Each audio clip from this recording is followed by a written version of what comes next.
자, 원래 줌 수업 때 하기로 했는데 그때 못했으니까 영상으로 일단 찍어서 보고 제대로 봤는지 확인은 다 할 거예요. 뭐 제가 이렇게 필기를 해놨는데 필기한 포인트에 대해서 주로 물어볼 테니까 열심히 들으시고, 내가 뭐 잘 알고 있다 이런 내용 나오면은 넘어가면서 효율적으로 보시면 됩니다. 그 다음에 다 본 다음에 질문이 해결이 안 됐다 그럼 정리해서 저한테 주시면 제가 얼마든지 다 해결해 드릴 테니까, 그러니까 질문거리 항상 이렇게 정리하세요. 문학은 이제 문학이든 독서든 마찬가지로 이제 시험에 가까울수록 자기가 스스로 생각하고 그 다음에 답의 근거 찾고 이런 게 되게 중요한데, 끝까지 생각해도 답이 안 나오는 건 여러분이 잘 모르거나 배경 지식이 없거나 약점이란 얘기니까 그런 건 항상 저한테 얘기를 하셔야 됩니다.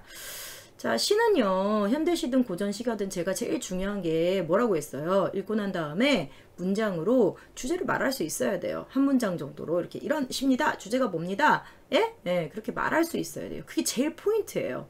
그래서 가시 같은 경우도 이제 들어갑니다. 가시, 남구만에 동창이 밝았느냐. 주제가 뭐야? 그러면 농사일 누구한테? 소치는 아이한테 농사일 성실하게 해라라고 권장하는, 뭐 권장이란 단어까지는 얘기는 안 해도 돼요. 그냥 어쨌든 농사일 해라. 밭을 갈아라고 말하고 있어요. 밭을 갈라고, 농사일 하라고, 성실하게. 그래서 그렇게 말할 수 있으면 돼요. 근데 이런 거를 보통 이제 권농가라고 하고, 예, 있죠? 근면하게 일할 것을 권장한다, 가르친다, 권하고 있다. 이렇게 주제 정도는 정리해서 말할 수 있어야지. 안 그냐? 그 다음에 이제 이 시에서는 항상 물어보는 건 저 별표 쳐놓은, 동그라미 쳐놓은 노고지리는 새입니다. 종달새예요. 계절감이 있냐 없냐는 중요하지 않아요. 솔직히 있긴 있는데 보통의 새들이 다 계절감이 있어요. 근데 여기선 그건 중요하지 않고, 우짖는다, 새가 운다. 그쵸? 그렇게 해서 청각적 이미지, 청각적 이미지라는 게 좀 중요하다. 괜찮죠? 예, 청각적 이미지 물어봤죠. 이런 건 고전시가를 공부를 안 하면 틀리거든요. 되게 쉬운 건데도 새가 우짖는다 이런 표현을 몰라서 틀리면 참 어떻게 마음 아프겠죠? 그 다음에 나시로 바로 갑니다. 빨리빨리 갈게요. 어렵지 않으니까. 위에 게 농가인데 얘는 이제 특징이 그거예요. 시적 화자가 선생님 위백교 이름 있고, 그럼 남자고 사대부 양반이 직접 농사를 짓나요? 근데 이 시를 보면은 직접 농사 짓는 걸로 나와 있는데, 예, 만약 따로 보기가 없으면 이거는 있는 거 그대로 읽으시면 돼요. 예, 시적 화자가 직접 농사를 짓고 있습니다.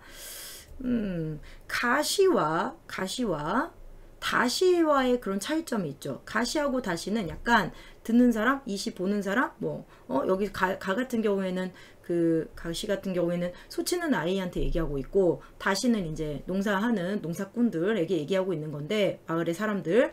근데 그거는 약간 이제 일을 해라 라고 권유하는, 그치, 가르치는 느낌인데, 나시는 시적 화자가 직접 농사를 하고 있다라는 거, 화자가 농사꾼이라는 거, 이게 좀 차이점이라고 생각하시면 되겠죠. 그런 거 좀 잡아놔야 되는 거지. 날카로운 질문이었어요. 만약 그렇게 생각했다면. 얘는 농사를 해요. 일단 보세요. 그래서 이제 니은 같은 경우에는 딱 보니까 밑줄 그어 있으니까 포인트를 한번 잡고 갑시다. 검은소, 농사일을 하는 걸 시각적으로 묘사한 건데, 검은소라고 해서 색채어 있다. 그래서 묘사, 시각적 이미지. 그 다음에 좀 사실성이 있지. 묘사가 있으면은 현장감, 사실성 이런 거 같이 가죠. 그 다음에 번님이 어디서 짐을 진 번님이 함께 가자고 하는 거라는 말은 뭐냐면은 약간 공동체 의식. 그치? 농촌에서 가장 권장하는 삶의 태도 중에 하나. 공동체 의식이요. 그래서 두 번째 시 삼수로 갑시다. 두 번째로 가면은 둘러내자 우거진 고랑 둘러내자 했을 때 짬밥 있는 친구들은 둘러내자 해서 벌써 시어의 반복이 나와요. 그 다음에 풀을 둘러내자 뭐죠? 예, 뽑자. 풀을 뽑아야 거기에 뭘 심을 거 아니야. 예, 이제 둘러내자라는 시어의 반복이 있다는 거, 이게 중요하고, 그 다음에 풀이 많이 난 긴 사래는 밭이야. 논이나 밭의 사래를 말하는 거야. 그래서 논이나 밭은 마주 잡아서 풀이 너무 많이 났어? 그러면은 마주 잡아 둘러내자. 그래서 마주 잡아가 약간 중요한 포인트가 된다. 그래서 이렇게 유대하고 협력하는 모습. 농촌에서 제일 중요한 태도 중에 하나라고 했잖아요. 상부상조하는 거, 유대하는 거, 협력하는 거. 그쵸? 그 다음에 사수의 포인트. 이런 건 좀 중요하지. 많이 나오는 정서는 아니니까. 농사일 하다가 좀 여유를 챙기는, 휘바람 분다든지 노래 부른다든지 갑자기 잠깐 존다든지 이런 표현. 그래서 옆에 나와 있는 거 그대로예요. 바쁜 농사일 중에 이렇게 여유로운 모습을 시각과 청각을 통해서, 시각은 여기서 그렇게 중요하진 중요하진 않은데 햇볕은 쬐 대로 쬐다, 땀은 떨어질 대로 떨어지고 이런 거는 이제 시각이라고 보는 건데 중요한 거는 청각이 더 중요한데 왜 청각에다 가로쳐놨지? 어쨌든 청각이 중요하다는 거. 청풍의 옷깃을 열고 긴 휘파람을 흘려서 불 때라고 해서 이때 긴 휘파람이 보통 고전시가에서 휘파람 분다 그러면은 둘 중에 하나거든요.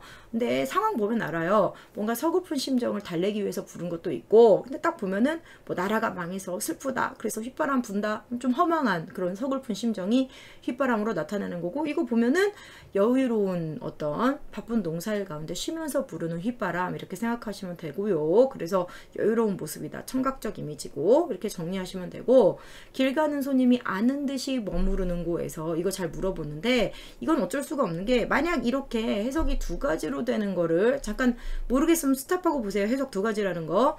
이런 거는 이제 보기가 있어야 되는 거예요. 근데 두 가지 해석이 다 되긴 합니다. 이 손님이 길 가는 손님이 마치 나의 이 즐거운 여유로움을 즐기는 것을 아는 것처럼 머무른다. 근데 이 여유로움은 이제 노동 후에 바쁜 노동 후에 노동을 한 다음에 우리가 열심히 공부한 다음에 쉬는 게 달콤한 것처럼 노동한 다음에 쉬는 여유로움인데 이것을 같은 농부라면 어떤 동질감이 좀 중요해요. 같은 농부라고 생각하면은 동질감의 대상이고 그냥 일도 안 하는 양반인데 가면서 이렇게 마치 아이고 나도 그 느낌 알지 이러면은 좀 비판적 네가 일을 안 해봤는데 어떻게 알아 나의 이 여유로운 즐거움을 그래서 비판적 대상이 되는 건데 어느 쪽이냐 이건 보기가 안 나오면 물어볼 수가 없어요. 알겠죠? 그래서 실제로 문제에서 뭐만 물어봤어?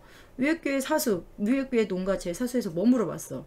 청각적 이미지고 여유로운 모습을 드러내고 있다 이렇게 물어봤죠. 그쵸? 자, 그 다음에 봅시다. 그 다음에 농가 원령가인데 얘는 사실 잠깐 스탑하고 보세요. 포인트만 잡을게요. 그러니까 농촌에서 농촌 사람들에게 이런저런 일을 해라라고 권장하는 겁니다. 그래서 4월이고 이런 계절감 4월이니까 봄이죠.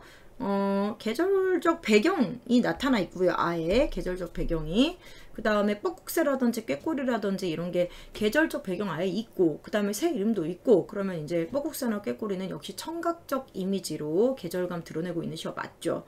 그 다음에 여기는 제가 이렇게 시각과 청각이 결합되어 있을 때 좀 많이 물어봐요. 그래서 떡갈비에 퍼질 때 보리 이색 패연할 때에서 이제 문장 안에 하나에 시각 앞에는 시각 뒤에는 청각 해가지고 농촌의 전경을 묘사한 건데 그런 거는 좀 계절감이랑 같이 가면서 계절적 배경 알려주는 묘사다 라고 같이 이렇게 감각적으로 계절감 드러내고 있다 라고 알고 있으면 될 것 같습니다.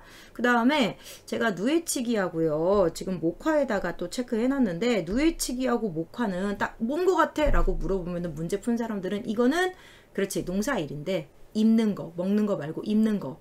그래서 어떻게 나왔어요? 문제. 위에 나시와의 차이점. 나시와 다르게 여기서는 먹는 거 말고 입는 거와 관련된 농사일도 얘기하고 있다. 녹화 가꾸는 거랑 목화 가꾸는 거랑 노예치기 하는 거랑 이런 거는 옷과 관련되는 거거든요. 그렇죠? 그래서 그렇게 한번 체크해 봤고 길쌈도 옷감 짜는 거니까 이 정도는 알고 계셔야 돼요. 길쌈이 뭔지는 여자들의 어떤 한 중요한 일 중에 하나죠. 가사 노동 중에 하나죠.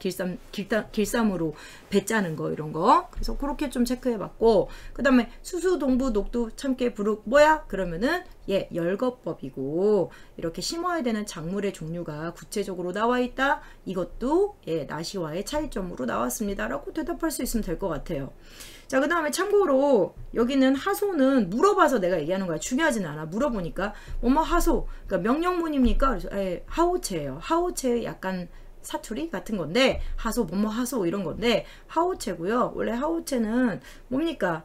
조금 이제 명령이에요. 명령인데 여기서 뭐 해라 이런 느낌보단 뭐뭐 하소라고 하면서 약간 반존대 쓰면서 그쵸? 권장하고 있다 정도. 명령문으로 권장하고 있다. 그래서 명령형 어미 썼고 하소, 하오체, 뭐뭐 하세 이거는 뭐뭐 보세. 하세체는 원래 뭐뭐 하세. 그치?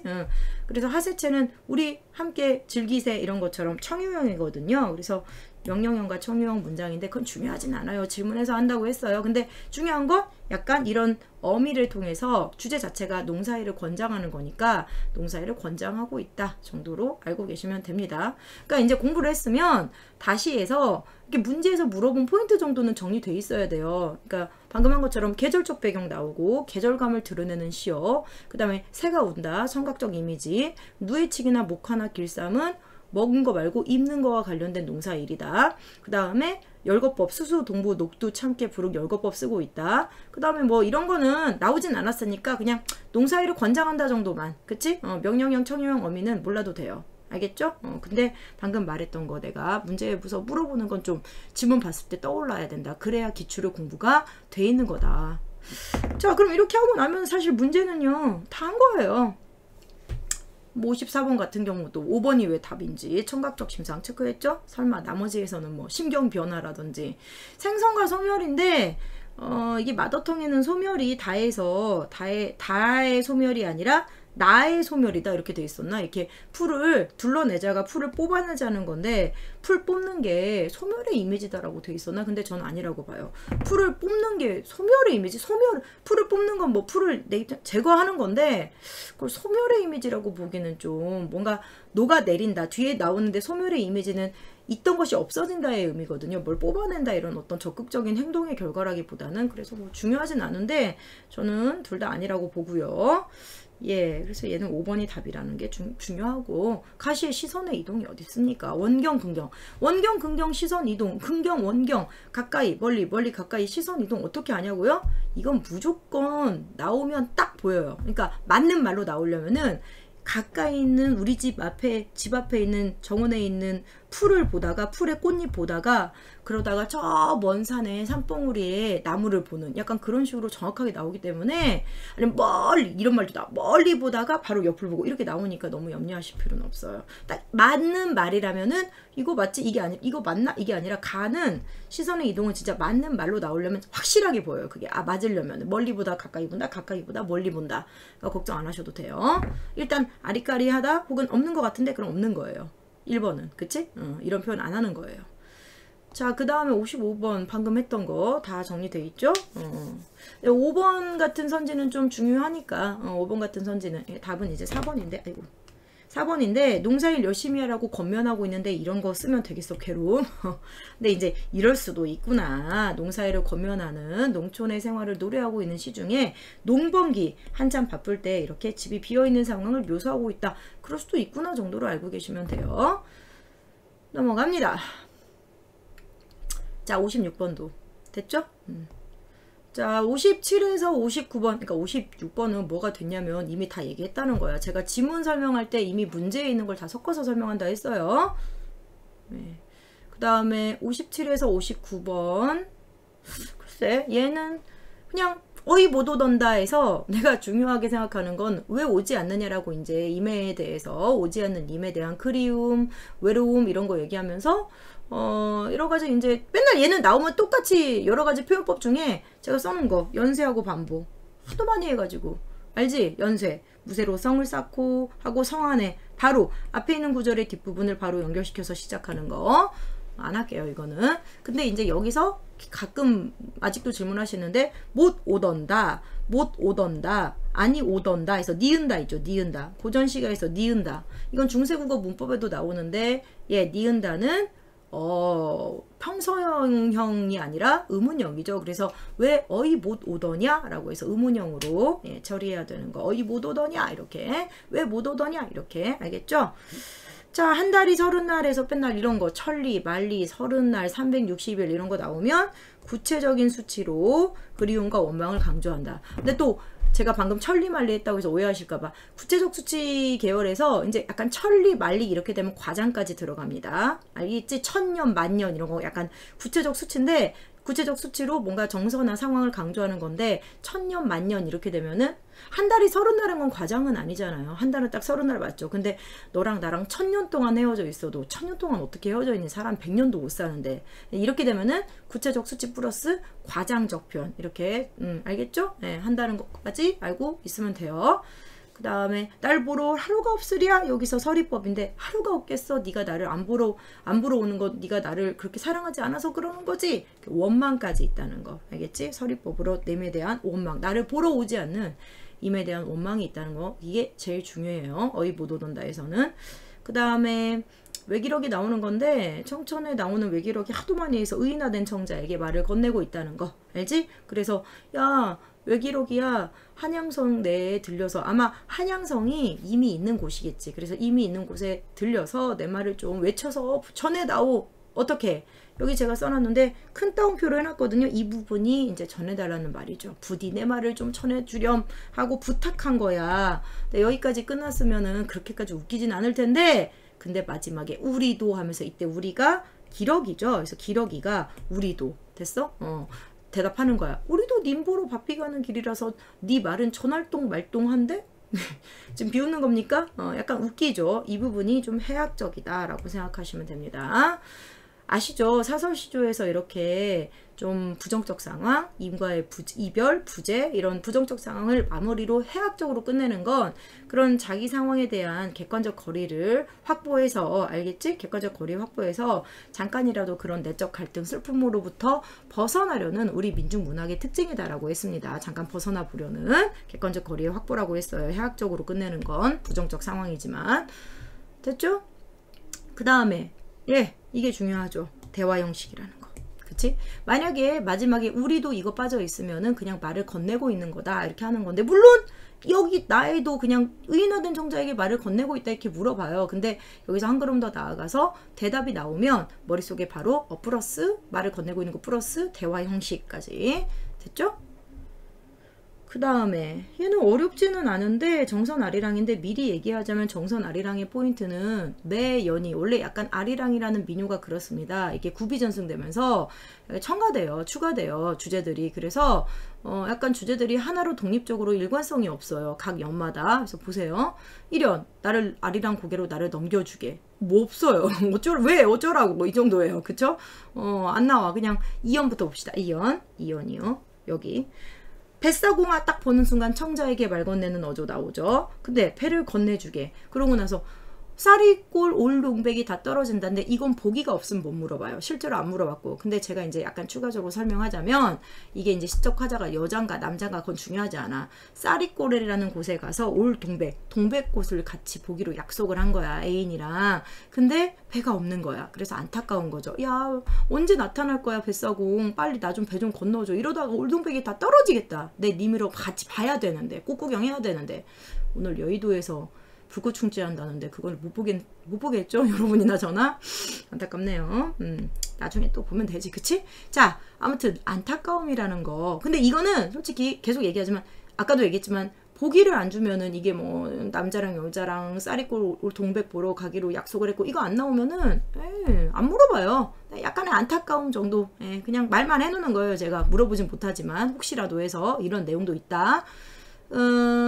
동백이 다 떨어질까봐 안타까워한다. 그 다음에 중요한 건 청자에게 말 건네는 어조를 쓰고 있다는 거. 뱃사공이 청자니까. 알겠죠? 아우라지는 그냥 그 배 타는 나루터 이름을 아우라지라고 해요. 자, 그 다음에 민둥산 고비 고사리 다 늙었지만은 뭐 이렇게 자연의 섭리라는 건 뭡니까? 한번 태어나면 다 늙는 거지. 그치? 그래서 채소니까 뭐 생명체는 다 늙는다 이거야. 근데 이제 자연의 섭리는 이제 생명을 가진 거 다 늙는 건데, 근데 아시겠지만 자연의 섭리 중에 이제 순환적 질서라든지 봄, 여름, 가을, 겨울이 가면은 다시 순환적으로 봄이 온다. 이런 것도 일종의 자연의 섭리예요. 아시죠? 자, 근데 일단은 얘는 늙어도 너는 늙지 말아라 해서 이거의 주제는 임에 대한 사랑, 기원. 늙지 마세요. 이렇게. 그치? 그 다음에 B는 서산을 지는 해는 지고 싶어서 지나. 이거는 자연의 순환적 질서는 아닙니다.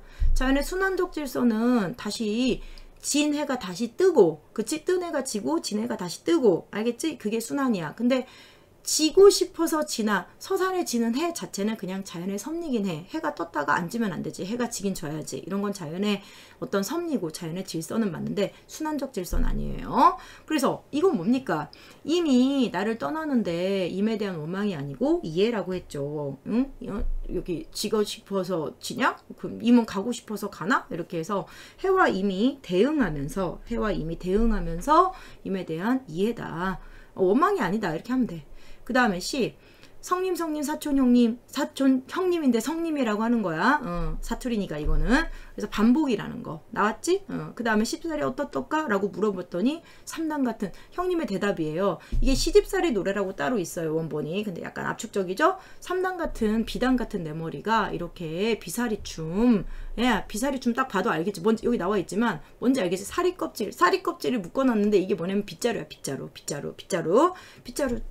빗자루가 다 되었네. 그래서 이제 시집살이의 힘겨움을 비유적인 표현으로 드러내고 있다. 그거 하나. 두 번째는 대화라는 거. 사촌 형님과 동생의 대화라는 거. 이렇게 두 가지.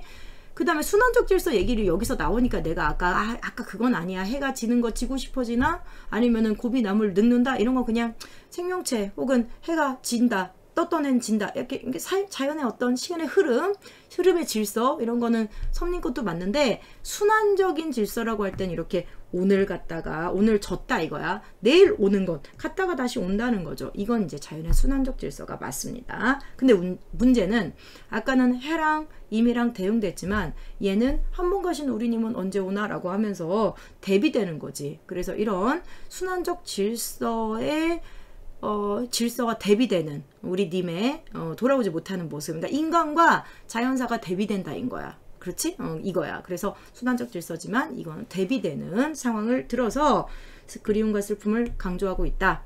그래서 여러분도 아시겠지만 B와 D의 차이요. B는 해와 자연 현상과 이미 대응 같다 이거야. 그래서 이해하는 거지. 근데 D는 그렇지 약간 대비되면서 슬픔을 드러내고 있다. 해나 다른 내일 다시 뜨지만 그렇다고 해서 뒤에서 원망이 있어요? 그건 아니죠. 예, 언제 오나 이랬지 왜 안 와 이건 아니잖아.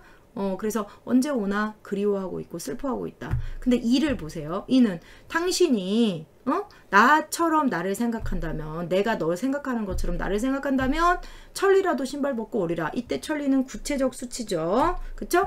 근데 선생님 이거는 과장도 맞아요? 그럼 과장도 맞죠. 가시밭길이 천리 있는 가시밭길이 어딨어. 천리. 그치? 천리면은 400km거든요. 400km인데 400km 쭉 가시밭길이 있다는 거 좀 웃기잖아요. 그러니까 천리 말리 이러면 과장 구체적 수치로 강조하는 건데 과장적 표현도 맞습니다. 이 부분에는 원망이 있지. 그러니까 물어봤잖아. 이 부분에는 원망이 있잖아. 정확하게 어떻게 물어봤어? 문제에서 서운함. 그러니까 이게 이별의 상황에서 오지 않는 임에 대해서 그냥 그리워하고 슬프고 고독하고 이런 것만 얘기하는지 임에 대한 원망도 있는지 이걸 꼭 물어본다. 서러움, 원망. 보통 왜 안 와? 라고 이렇게 호소할 때 왜 안 와? 네가 나만큼 날 사랑하면 올 텐데 약간 이렇게 넌 나만큼 날 사랑하지 않는구나. 그러니까 내가 널 사랑하는 것만큼 이런 얘기가 나오면 원망이다. 서럽다. 이렇게 생각하고 정리하시면 돼요. 예, 포인트는 다 잡았는데 문제에서 다 물어본 거죠. 고독감 얘기가 나와서 그러는 건데 5번에 질문이 나왔어요. 5번에 가에 고독감이 있냐 그래서 이건 물어보진 않아요. 근데 있겠죠. 그러니까 이거는 님이 안 와서 원망하고 이런 얘기인데 고독감은 약간 전제되어 있다고 봐야 돼요. 근데 애초에 이미 거주하는 공간의 특징을 묘사한 게 잘못됐으니까 아니지만 얘는 내 말은 가시에 고독감이 있다 없다는 물어보기 힘들다는 거야. 물어보면 있다고 해야겠지만 그치? 고독하겠지 이렇게 말할 수 있는 건데 그런 건 잘 수능에선 안 물어봐.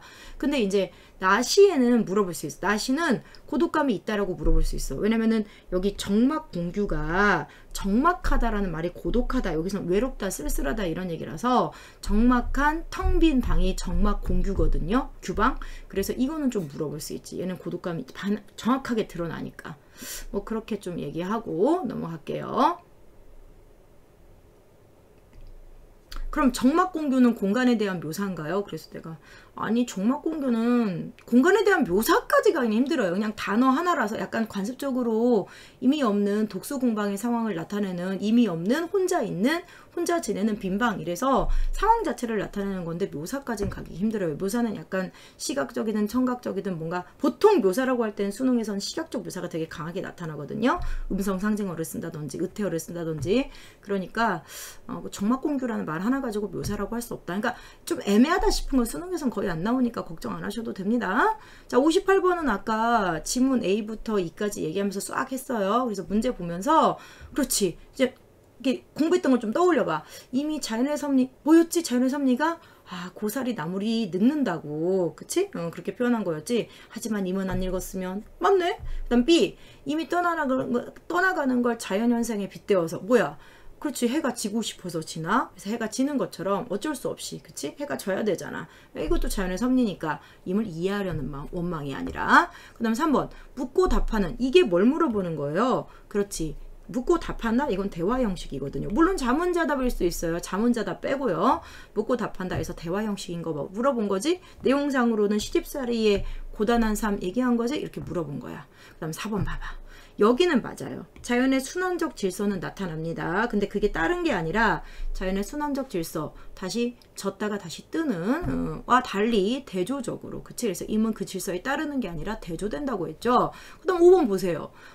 너는 나처럼 나를 사랑하진 않는구나. 내가 너 사랑하는 것처럼. 그래서 안 오는 거지. 내가 너라면 천리밭길이라도 가시밭길이라도 올 텐데. 거기에 서운함이 있다는 거. 그러니까 서운함을, 선생님 아까 원망이라면서요. 내가 원망 서운함이라고 했잖아. 서운하다? 원망한다? 이렇게 정리할, 이런 내용이 나오면 서운한 거고 원망하는 거구나. 오지 않는 임에 대해서 이렇게 정리를 하시면 됩니다. 감정 물어볼 때는 확실한 근거가 없으면 잘 못 물어봐요. 자, 연세법 얘기했고요. 그 다음에 이건 내용 안 해도 되지. 야, 순차적 전개. 딱 보니까 순차적 흐름, 이게 잘못된 거 아시겠죠?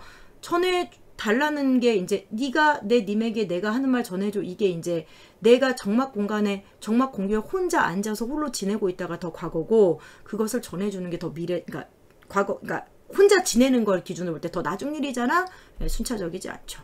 그 다음에 이런 건 좀 알아야 돼요. 집, 뒤주, 괴짝, 뒤주. 그 다음에 고비 나물이요. 고사리 이런 거 나물인데, 당연히 사설 시조나 민요와 같은 민중문학에서 이런 생활에 밀접한, 일상생활에 밀접한 사물을 쓰고 있다.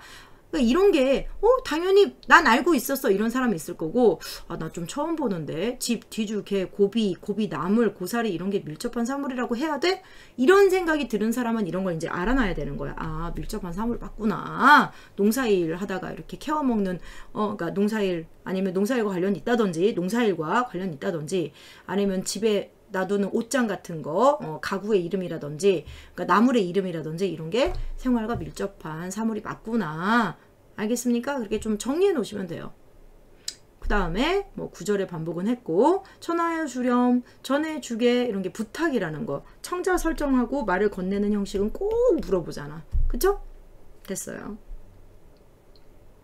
아이고, 정석가는 서경별곡의 일부분하고 똑같아가지고 이 부분은 너무 내신으로 많이 하는데, 혹시나 해서 내가 두 가지만 얘기해, 수업 시간에. 자, 구슬하고 끈이 뭐야? 그렇죠. 대조죠. 대비, 대조. 구슬은 변하는 거, 끈은 변하지 않는 거. 그래서 뒤에 나오지? 끈이 뭐야? 이게 남녀간의 사랑이기도 하지만은 임금에 대한 신하의 변치 않는 마음, 이렇게 되는 거죠. 그 다음에 천년 하면 천년이 뭐야? 그렇지, 구체적 수치인데 과장적 표현이라는 거 물어봤지. 상황을 상황을 가정한 것도 맞고 과장도 맞아. 알겠지? 뭐뭐 한들 외로이 살아간들 가정했죠? 근데 과장적 상황도 맞죠. 그래서 믿음이야 끊어지겠습니까? 이런 부분은 서리법인데 3이라고 써놓고는 안 써놨네. 서리법. 믿음이야 끊어지겠습니까? 서리법으로, 예, 자기의 의지, 자기의 임에 변치 않는 사랑, 사랑의 의지를 강조하고 있다라는 거. 됐지? 그 다음에 얘는 수특에 있긴 있으니까, 예, 사설 시조인데 많이 했었죠. 제가 이렇게 적어놓은 포인트만 거의 알고 계시면 돼요. 이것만 알고 있으면 돼요. 이미 오마학원을 저녁밥을 일찍 지어 먹고에 들어가 있는 정석, 그러면은 기대감이 있죠. 그리고 이제 초조해요. 언제 오지?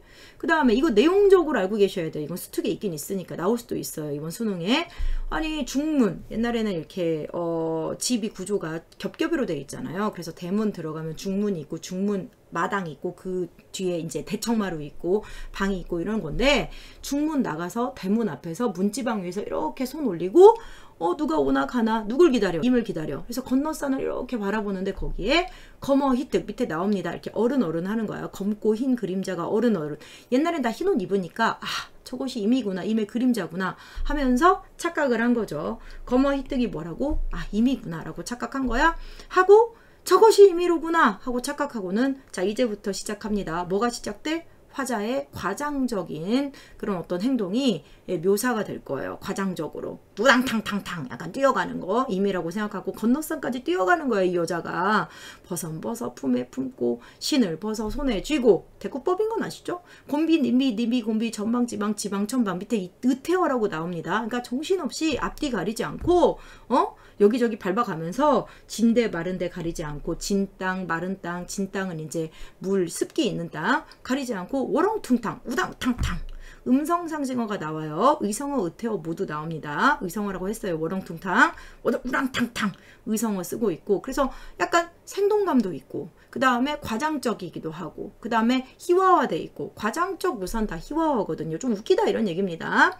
그리고 아니 생각해보세요. 버선을 손에 들고 버선 벗고 손에 들고 막 여자가 정신없이 달려가는 모습을 우당탕탕 달려가는 모습을 그러고 나서 이제 옆에선 조신한 척 이렇게 옆에 가니까 정옛말, 정이 든 말, 정이 어린 말. 야, 자기가 왔어? 뭐 이런 거겠지. 왜 이렇게 늦게 와? 이런 거겠지. 허니, 달링 이런 거겠지. 그래서 정옛말 하려고 견눈으로 옆에 앉아서 조신하게 앉아서 견눈으로 슬쩍 봤어. 이것도 좀 웃기잖아. 흘깃. 흘깃도 음성상징어 맞습니다. 흘깃 보니 아이고 작년 7월에 작년에 껍질을 벗겨놓은 주추리 3대 이렇게 길쭉한 나무 그냥 그렇게 생각하시면 돼요. 대나무 같이 생긴 거 주추리 3대가 나를 살뜰히도 나를 속였구나. 내가 착각했는데 마치 3대가 나를 속인 것처럼 민망하니까 그렇게 표현하는 거야. 밤이어서 그랬어 막 이러면서 못 쳐라. 다행히 밤이었기에 망정이지 행여 낮이었으면 다른 사람이 나를 보고 비웃을 뻔했구나. 됐습니까? 그래서 이게 기출에 뭐라고 나와요? 이 나시에서는 다른 사람의 평가를 그치? 다른 사람의 평가 그러니까 다른 사람이 나를 비웃을 뻔했구나. 그래서 다른 사람의 조소나 평가를 의식하고 있다. 마지막 종장에서 그렇게 나왔었죠. 주추리 3대가 살뜰히도 날 속였구나는 제가 지금 반어법이라고 써놨는데 이게 만약에 수특이 안 나왔으면은 내가 안 말했을 거야. 근데 수특에 나와서 얘기한다. 주추리 3대가 잘도 살뜰히 알뜰하게 잘도 날 속였구나. 날 속였다고 얘기하면서 잘도 잘 이랬으니까 좀 반어법이다라고 수특에 나와 있어서 얘기합니다. 그렇잖아. 날 속인 걸 잘 속였다 이렇게 아이고 너 참 잘했다 약간 이런 느낌인 거 아시죠? 자, 그 다음에 문제는 60번인데 잠깐만요. 여기서는 어디 보자. 1번에 시간과 공간이 구체적으로 드러난다. 이거는 언제 어떤 시간에 내가 있는 공간에 대해서 묘사가 돼 있다 이러는 건데 언제냐 알 수 있고 저녁이냐 뭐 아니면은 구체적이니까 저녁이냐 몇 월 며칠이냐 이런 건데 여기서 이제 저녁 무렵이라는 거 알 수 있고 저녁에서 밤이라는 거 알 수 있고 나아가 간은 아니죠. 그 다음에 공간도 묘사라고 해야 돼요. 왜냐면 대문 있고 중문 있고 어떤 공간에 대한 묘사가 있다고 보셔야 돼요. 그러니까 자기 집이란 얘긴데 그쵸? 그 다음에 3번에 대조와 연세를 통해 생동감인데 가와나 대조와 연세인데 이거 물어보시더라고요. 그래서 가는 일단 아니고요. 가가 뭐 정석가가 되게 생동감 있진 않으니까 나는 생동감은 맞아. 근데 그 생동감은 과장적이고 그치 과장적 묘사 이렇게 음성상징어를 통한 과장적이고 희화화된 묘사에서 생동감이 막 우당탕탕 이렇게 생동감이 넘치는 건데 근데 여기는 아시겠지만 연세 없어요. 연세 없고요. 앞 문장의 뒷부분 이어서 가는 거 없어요. 그 다음에 대조도 없어요. 어디 대조가 있습니까? 대조 연세 둘 다 없습니다. 그쵸? 설마 진대 마른 데를 대조라고 하면 그건 너무 좁게 보는 거예요. 이거 뭐라고 할 수는 없는데 대조 아닙니까? 라고 한다면 이거는 진대하고 마른 데가 대비된다, 대조된다 이게 아니라 그냥 진대 말인데 가리지 않고, 그러니까 어디를 가리지 않고 정신없이 뛰어가는 나의 모습을 강조하는 거지. 뭐 이렇게 진대 마른데 자체가 뭐 대조를 통해서 생동감, 그것도 말도 안 되고요. 진대 마른데를 대조라고 봐도 생동감하고는 상관이 없어요. 그쵸? 그러니까 대조 연세 둘 다 아니란 얘기입니다. 근데 사실 3번 같은 거는요, 이제 수능이라는 걸 감안하세요. 3번은 나까지 가면 안 돼요. 나까지 가면 안 되고, 나까지 가면 오히려 헷갈려요. 생동감은 맞으니까, 막 괜히 맞으니까 끼워 넣고 싶잖아. 근데 가를 봤을 때 너무나 정석가가 생동감이라고는 1도 없기 때문에 가에서 딱 지우고, 수능에선 그렇게 하고 넘어가야 돼요. 지금은 좀 꼼꼼하게 해야 되지만. 나올 거 나왔잖아. 5번. 상황의 가정, 천년을 홀로 지내도, 그치? 뭐뭐 한다면, 과장적 가정이었죠. 그 다음에 행동 묘사에서 과정. 그래서 이거는 5번은 상황의 가정을 했고 거기서도 과장이 나타나고 행동의 묘사에서도 과장이 나타난다 해서 사실은 가는요, 포인트가 가정도 했고 과장도 했다. 이걸 두 개를 동시에 물어본 거라서 나름대로는 까다로운 선지입니다. 나름대로는. 자, 61번 안 해요. 끈이라는 거. 62번도 굳이 할 필요 없겠죠. 얘는 그냥 해석 문제인데 이제 그냥 일치 문제예요. 1번. 뭐 아시죠? 저녁밥을 짓다가 이미 온다는 소식을 들었어요? 거기서부터 틀려요. 알지? 이미 온다는 소식을 듣고 저녁밥을 일찍 지어 먹었죠. 그치? 됐어요.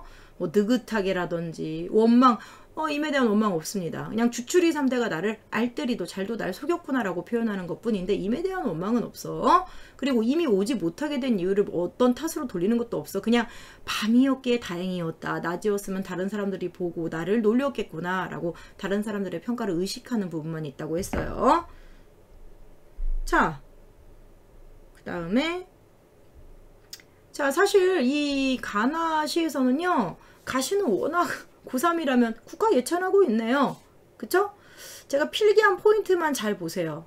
보이죠? 국화를 너라고 얘기했고, 다 읽진 않을게요. 계절감이고, 당연히 국화는.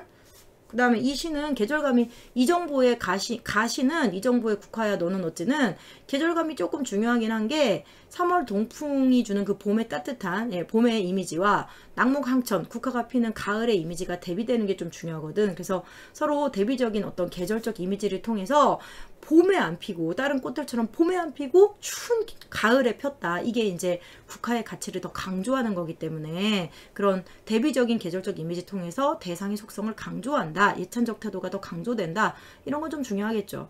그 다음에 제가 영탄적 어조를 지금 체크를 해놨어요. 자꾸 질문이 또 와서 일단 영탄적 어조는 영탄적 어조, 영탄적 표현 4가지인데 감탄사는 다 아실 거고 어즈버, 오 이런 거. 감탄형 어미도 다 아실 거고 구나, 뭐뭐와 노라, 뭐뭐와 도다. 그 다음 3번 서리법 이런 거 다 아시죠? 서리법 영탄적 어조 맞습니다. 그 다음 뭐뭐야 라고 부르는 거 도노법, 국화야. 그러니까 이제 내 말은 가시는 벌써 국화야 라고 불렀지. 그 다음 서리법 비었느냐 이렇게 서리법 있지. 한오라 라고 해서 감탄형 어미 썼지. 그러니까 가시는 영탄적 어조 쓰였다는 표현을 꼭 물어볼 수밖에 없어요. 제일 중요한 표현법 중에 하나라서. 어려운 시는 아니니까요.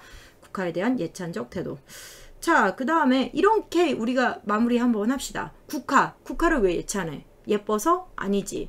오상고절이라는 속성이 있기 때문인데 이때 고절은 높은 절개란 말이야. 즉 선비의 지조와 절개라는 관념적 속성이 투영되어 있는, 그렇지, 관습적이고 상징적인 소재다. 국화는 관념적 속성이 투영되어 있죠. 그래서 관습적, 상징적 의미를 갖는 소재다. 이렇게 정리해 주시면 됩니다. 국화가 이뻐서 막 와 향기 너무 좋고 차로 이렇게 끓여 마셨더니 넘나 좋아 그렇게 예찬하는 게 아니라고. 오상고절이라고 예찬하는 게 관념적 상징적 시어란 얘기야. 그런 약간 유교에서 말하는 선비의 지조와 절개 뭔지 아시겠죠? 이런 게 관념적 속성이다라고 얘기하니까 이존현 씨는 좀 중요해요. 압축적으로 얘기하자면 제일 중요한 것부터 얘기하자면 이존현 씨는요 주제를 그냥 외워야 돼요. 주조를 외워야 돼요. 얘 나오면 이화의 월백하고 나오면 무조건 봄밤의 애상감. 자, 1. 봄밤의 애상감. 다시 봄밤의 애상감. 근데 내가 이걸 왜 3번 강조했냐? 왜 슬프죠? 왜 애상적이죠? 왜 슬프죠? 안 나와요. 이유가 안 나온다는 게 중요해요. 임과 이별했나요? 몰라요. 임금으로부터 외면당해서 위배됐나요? 몰라요. 부모님을 그리워하는 건가요? 몰라요. 안 나와요. 그럼 어떻게 합니까? 만약에 애상감의 이유를 물어보려면 보기를 준다니까요. 보기를 줄 거예요. 그러니까 얘는 안 나오기 때문에 뭐 임과 이별했네. 안 돼요. 그쵸? 그럼 한번 봅시다. 봄밤의 애상감, 슬픈 생각이라는 정서를 어떤 표현으로 강조하는가, 형상화했는가, 이것만 중요하거든. 사실 이조연 시에서는 얘는 봄밤의 애상감인데, 그런 애상감, 슬픈 정서를 정한이라고도 하죠. 정한, 한스러운 정서를 어떻게 표현했지?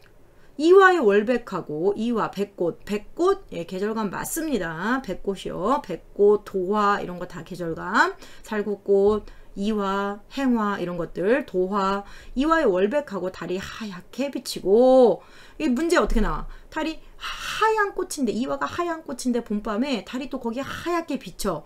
뭔가 시각적 이미지인데 이건 어떻게 할 수가, 이걸 어떻게 해야 되냐면은, 스님, 하얀 꽃에 하얀 달이 비치면은 다 애상감인가요? 그게 아니라, 나시를 사실 읽고 난 다음에 보면은 이건 애상적 정서인데, 아, 하얀 꽃에 하얗게 달이 쏟아진다, 하얗게 달이 비친다, 이렇게 표현했으니까 이 시각적인 묘사는 이별이란다, 죄송해요. 그냥 정한, 여기 나온 대로 한스러운 뭔가 슬픈 마음, 이런 거를 형상화하고 있는 표현이구나, 이렇게 좀 거꾸로 가시는 거예요, 사실은 원래는. 그러니까 출제자들은 약간 쓸 때, 봐, 이화의 월백하고, 시적화자는 백꽃에 달이 하얗게 떨어진 걸 보고 너무 슬픈 거야. 슬픔이 슬픈 감정이 촉발된 거야. 그러니까 이제 촉발됐다고, 유발됐다고. 그치만 사실 읽는 사람 입장에서, 문제 푸는 우리 입장에서는 처음부터 그렇게 알기는 힘들어요. 야, 뭐 사실 관습적 표현 중에 하나이기 때문에 이런 표현이 좀 슬픈 감정하고 이어질 수 있다라고 생각하겠지만, 고전 시가 많이 나오니까. 그러나 아니, 이화의 월백한데 임 생각을 하니까 너무 기쁜 거야. 내가 이제 오늘 밤에 임이랑 만나서 저렇게 하얗게 달이 비치는 백꽃을 보기로 했어. 그런 내용이면 어떡할 거야, 뒷부분이. 그쵸? 그래서 내 말은 뭐냐면, 약간 표현법은 전체 맥락을 보고 그 뒤까지 읽은 다음에, 아, 이런 정서구나 라고 주제를 분석하고 약간 표현법과 걔를 연결시키는 게 맞다는 얘기예요. 알겠습니까? 그래서 우리가 이미 얘가 애상감이라는 걸 알기 때문에 끝까지 읽었을 때, 그래서 이제, 아, 그렇구나. 그래서 백꽃에 달이 하얗게 떨어지는 이런 모습이 그런 애상감을 촉발시켰구나, 환기됐구나 라고 하면은 맞다고 해야 되는군. 자, 64번의 2번 선지에서 밝은 달빛, 왜냐면 월백이라고 했으니까 하얀 달빛을 밝다고 얘기한 것 뿐이야. 월백, 그치? 받는 이화에서 환기된, 촉발된, 유발된 화자의 정서, 뭘까요? 슬픔이에요. 애상감.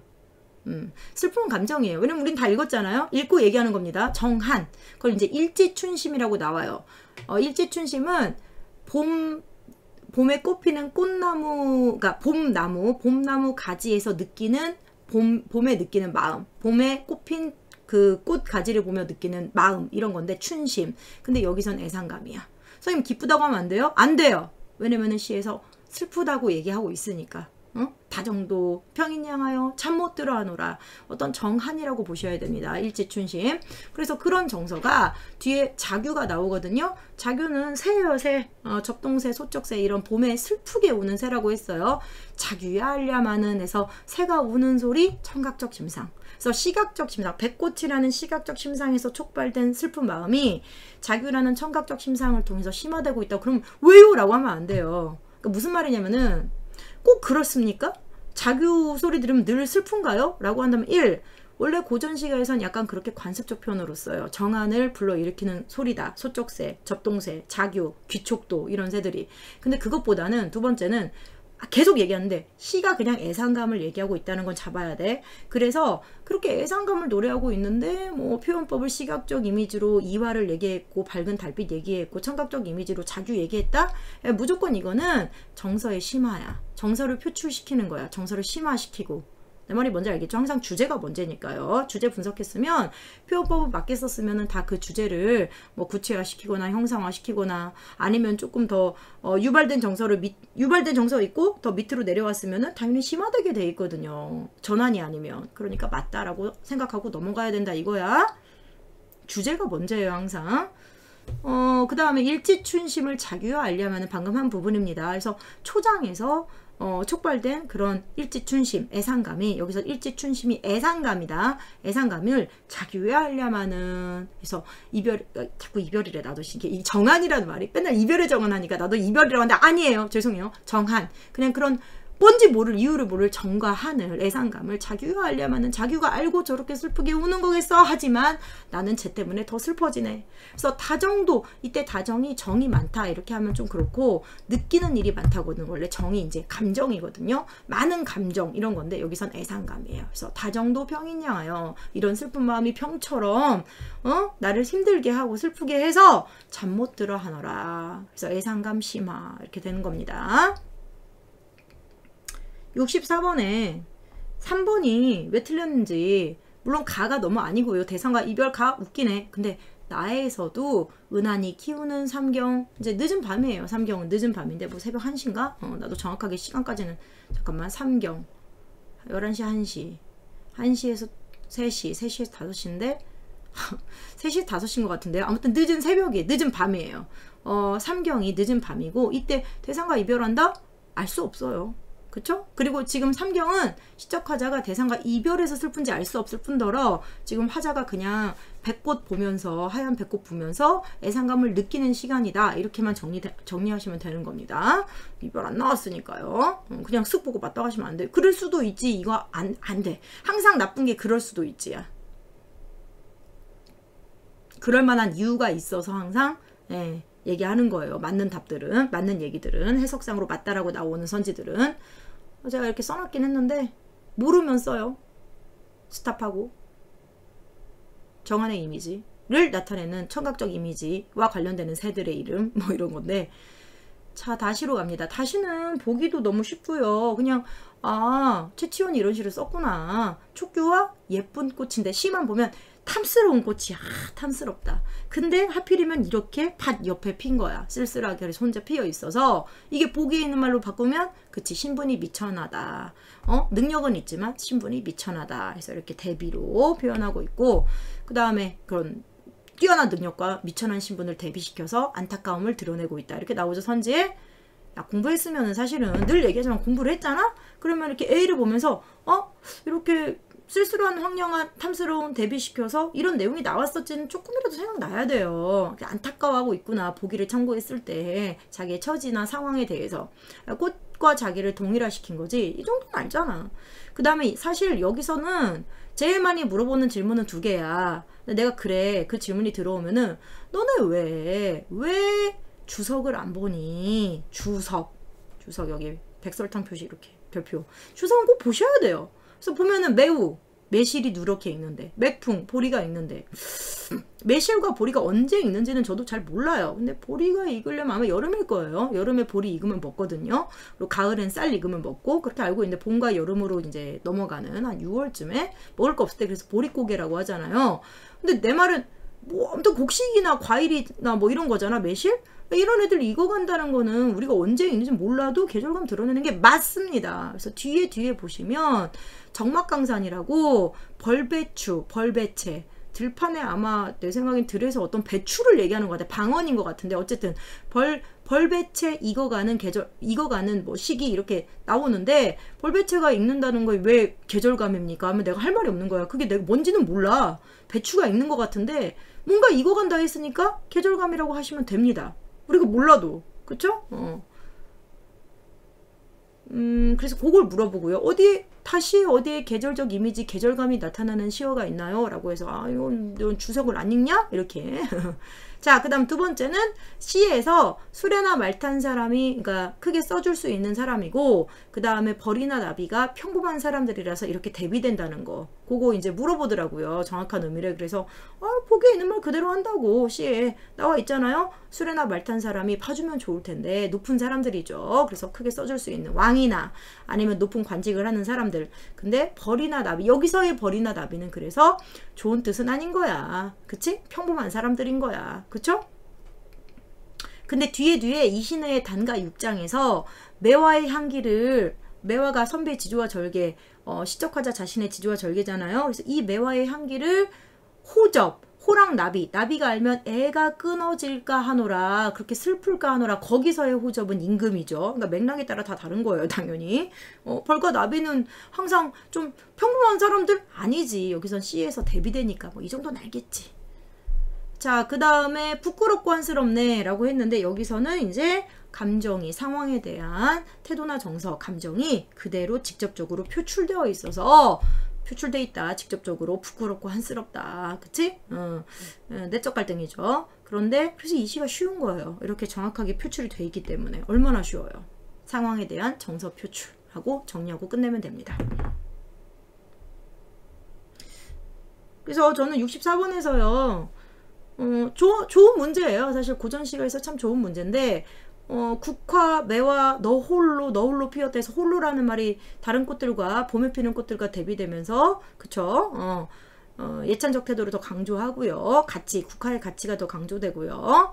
그 다음에 2번에서는 아까 얘기했어요. 안 할게요. 3번, 4번, 5번까지.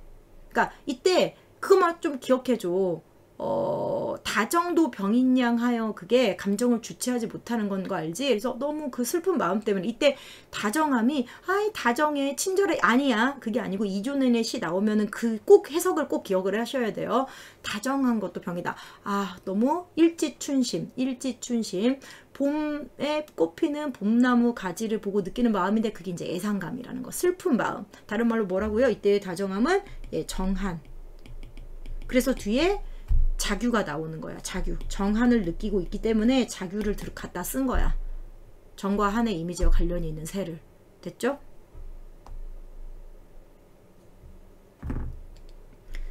자, 얘는 제가 잠깐 침묵할 테니까 한번 보세요. 자, 왕방형의 시인데 내가 너무 쉬워서 그래. 이렇게 정리해놓은 포인트 아니면 할 말이 없어서 일단 세 가지가 나와요. 천만리 머나먼 길에 인과 이별했는데 과장적 표현이고 천만리. 그래서 자기의 슬픔의 감정을 더 강조하는 거고 두 번째 내 마음 둘 데 없어 냇가에 앉아있으니 이게 내심이라면 냇가를 내가 해줬을 텐데 냇가 이제 시적 화자가 있는 공간적 배경 냇가에 앉아있으니 저 물도 저 물이 내 마음 같아서 내 마음 같아서 울면서 가는구나. 그래서 물을 의인화해서 감정이입하고 있는 거 울면서 가는구나. 인과 이별한 슬픔. 근데 이제 밤이요 여러분 겨울 밤 이런 애들이 약간 본능적으로 그럼 늘 부정적으로 나오니까 부정적 현실에 대한 형상화다 암시다 나쁘진 않은데 아니야 나빠.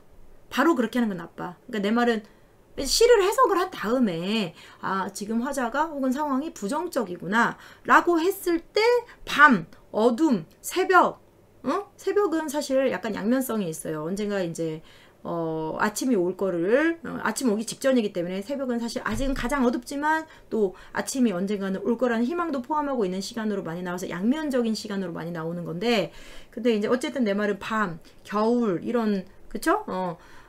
그런 시어들이 무조건 부정적 현실 암시 그럴 가능성이 있지만 항상 먼저 봐야 되는 건 상황입니다. 상황이에요. 지금 상황이 부정적이니까 밤이 부정적 현실 암시한다 이렇게 해야지 밤은 늘 그렇지 뭐 하면 안 돼요.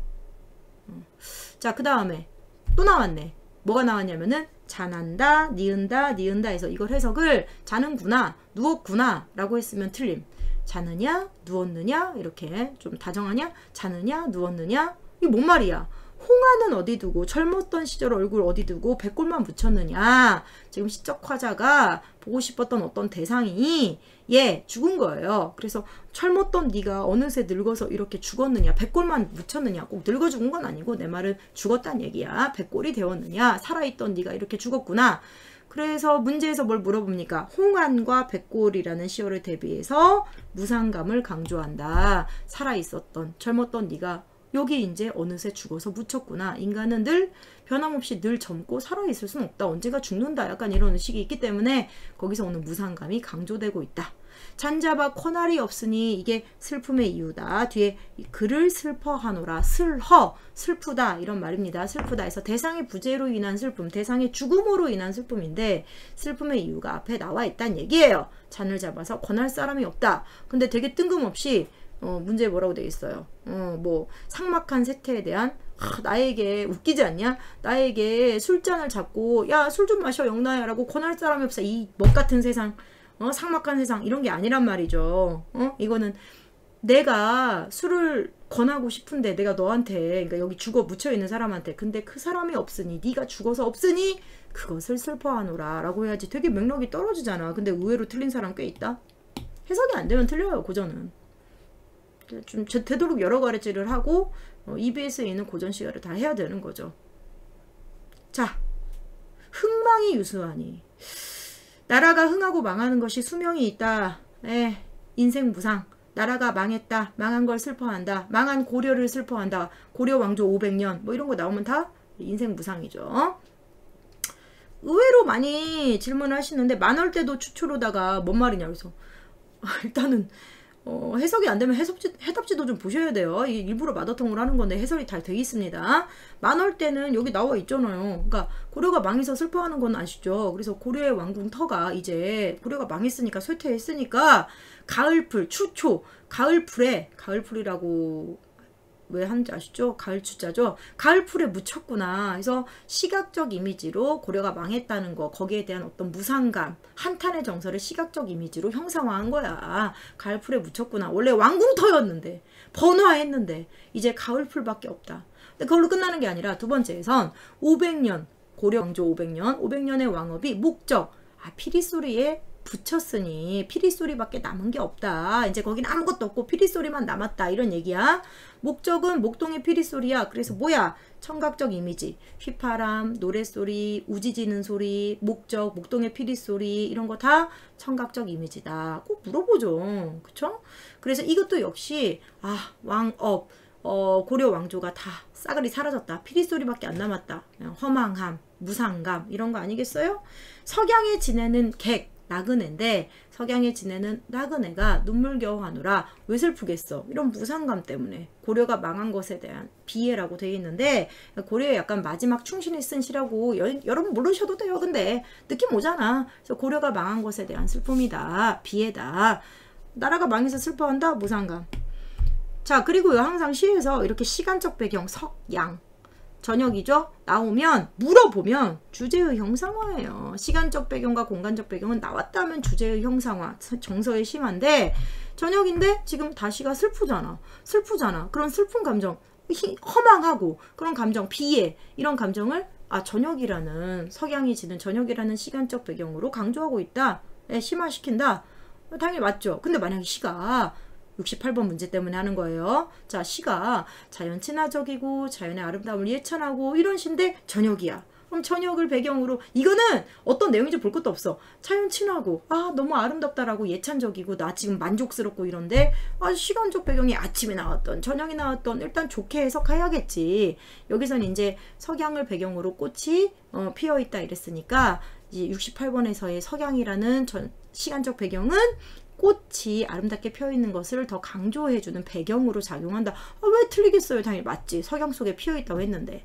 그러니까 이제 쉽게 말하면 이때의 석양은 68번에 다시에 나오는 상충곡에 나오는 석양은 화자의 그런 자연에 대한 아름다움, 자연의 아름다움에 대한 예찬적 정서를 더 강조하는 역할을 한다. 이런 얘기 아니겠습니까? 꽃을 강조하는 거죠. 석양을 배경으로 피어있는 꽃을. 됐어요. 될 것 같습니다. 제가 포인트만 좀 잡아놨어요. 또 얘기하는데 제가 지금 보시면 알겠지만 이렇게 잡아놨잖아요. 이게 다 67번에 나온 걸 이렇게 정리한 건데 보고 정리해도 나쁘진 않아요. 근데 사실은 좀 안 보고 이걸 딱 분석한 다음에 머릿속에 있는 걸 가지고 지문을 보고 자 67번 문제에서 뭘 물어봤었더라? 이거 뭐가 나왔었지? 문제로 어떤 표현법 나왔었지? 하고 약간 되살려서 필기하는 그런 훈련을 하시면 굉장히 공부에 좋습니다. 많이 푸는 것보다 그렇게 공부하면은 한 10개 풀어도 진짜 10지문을 그렇게 풀잖아. 그러니까 풀고 이걸 공부해서 머릿속에 입력한 다음에 지문을 보고 뭐가 시험에 나왔었다. 표현법 뭐 나왔었고 중요한 포인트 뭐였었고 여기서 어떤 정서가 나왔고를 이 지문을 보고 약간 필기할 수 있을 정도?